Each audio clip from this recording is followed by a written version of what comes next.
రామనామంబు చిత్తాబ్దమున నిల్పి పాలలోచనుడిల ప్రణుతికెక్కే కాకుత్సతిలకుని కరుణారసంబున కల్పాంతర స్థితి కపివహించే కరవైరి పదరేణు కణములు సోకిన కలుషముల్ పాసెను కాంతకిపుడు పులుగురాయడు రఘుపుంగవును తీయించి నిర్వాణ పదమందు నిలచెవేట్క హాటకాంబరు లక్ష్మీసునాత్మతలచి కూర్మినరులార మోక్షంబు కొల్లగొనుడి రామనామామృతంబున కేమి సమము రామతారక దశరథ రాజతనయ.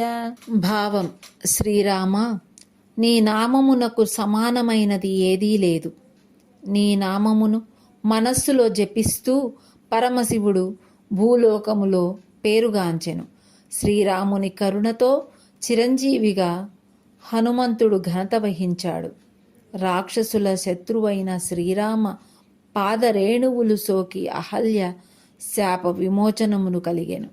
గరుత్మంతుడు జటాయువు రాఘవుని కీర్తించి ముక్తి పొందాడు. అందువల్ల మోక్షము పొందడానికి లక్ష్మీదేవి భర్త అయిన శ్రీ మహావిష్ణువుని మనస్సులో తలచి మోక్షమును పొందవలెను.